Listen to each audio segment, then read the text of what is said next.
7 months after their 2016-17 campaign went up in smoke at the Pirelli Stadium, Leeds United return a much stronger proposition. But as Luke Ayling tells Phil Hay, the damage done took a long time to heal. One promise Leeds United have about their second competitive visit to Burton Albion is that it cannot be as bad as their first. Nothing at the Pirelli Stadium this afternoon could compare to the empty pit of the stomach feeling which came at the end of the club's defeat there in April. Disappointment for United's Pablo Hernandez and Calvin Phillips at Burton. Leeds' championship season was already coming apart and there is no specific score to settle with Burton, but April 22 was the date when United and Gary Monk knew the championship playoffs had gone. Before kick-off, the club needed 3 wins to qualify. By the end of a 2-1 loss, they needed divine intervention. Luke Ayling, like most of Monk's players, was mentally preparing for the playoffs and ready for Leeds' season to extend by a month. He had no summer holiday booked and expected to play on through May, having seen United sit in the top 6 for 6 months. A 3-3 draw with Norwich City the following weekend made the mathematics impossible, but it was defeat at Burton which left the squad on their knees. The body language at full-time was that of a resigned team. May for Ayling became a horrible month in which the near miss sunk in. All season we were there and there was always a little gap below us, so in your head you do start to prepare for the playoffs. He said, "We thought we were going to be in there. I had no holidays planned and I thought May was going to be playoff month. Then bang, within the space of 3 weeks it's gone. It took me the whole of May to get over it. I went away and I didn't watch any of the playoffs because it hurt not being there. I tried my best to switch off and then come back to start preseason. We thought we were going to be in there. I had no holidays planned and I thought May was going to be playoff month. Then bang, within the space of 3 weeks it's gone." Luke Ayling. Huddersfield Town, a serious long shot before the season began, won the playoff final at Wembley, beating another unfancied club in Reading. The division's third and final promotion place is rarely more open or up for grabs. "It was a real disappointment," Ayling said. "Every player wants to play in the Premier League and that was a massive chance right there. And if you look at the playoff games, it was all so tight. Who knows what would have happened?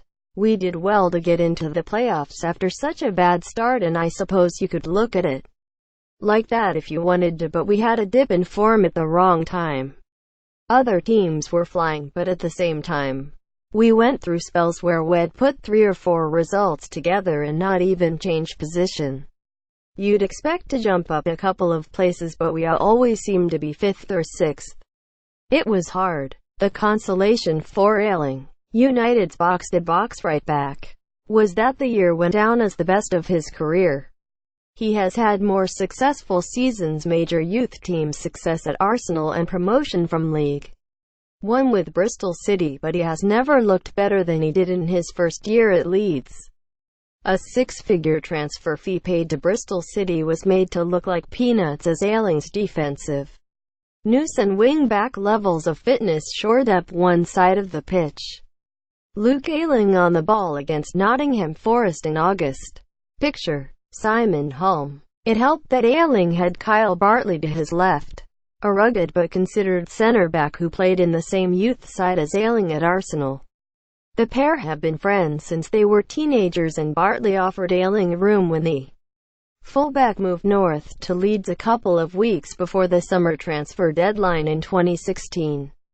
Bartley was himself on a season-long loan from Swansea City, and his form at Elland Road denied Leeds the chance of discussing a permanent deal.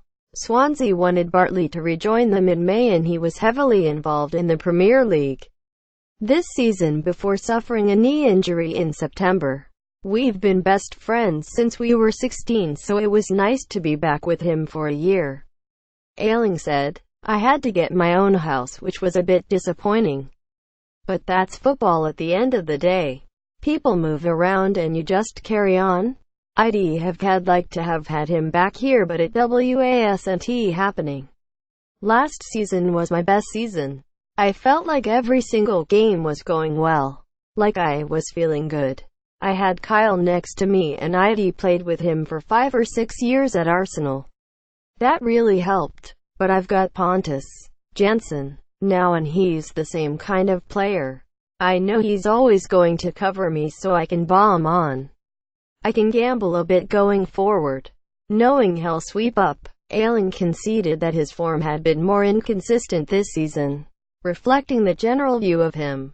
Leeds unmasked straight from a streak of 7 games without defeat in the first month and a half. Enough to take the club to the top of the championship into a run of 7 losses from 9. That downturn reflected poorly on many of Thomas Christensen's players, but panic was never apparent at Elland Road. A marked improvement before Christmas brought United's season under control. Things have picked up again, Ayling said. We went through a bad spell but we were always close to the playoffs and it wasn't like we were dropping far away from them. It didn't feel like we were out of the playoff chase. We always knew 3 or 4 wins would put us right back in it, and we always knew we could get 3 or 4 wins like we have. I started the season better than I'm playing now. I had a dip in form and I just wasn't feeling myself. Things weren't going my way. You have spells like that and I was aware of it. I knew I had to pick it up.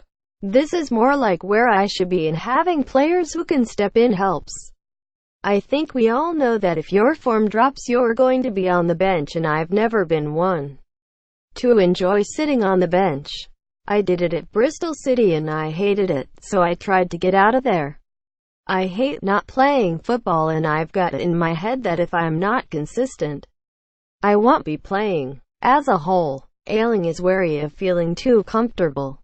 Leeds closed in on the playoff positions quickly in the run-up to Christmas, but the league is such that clubs are never far away from a turn for the worse and a slide into mid-table.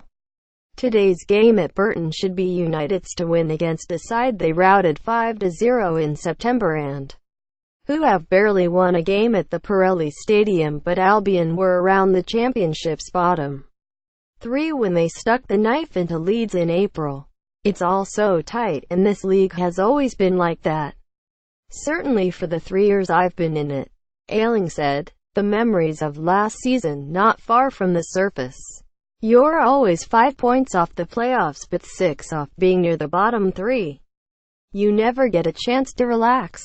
Every single team fancies themselves, but we've got good games coming up, and if we come through those, then who knows where we'll be by January. It feels like we're back where we were at the start of the season and right back in the chase.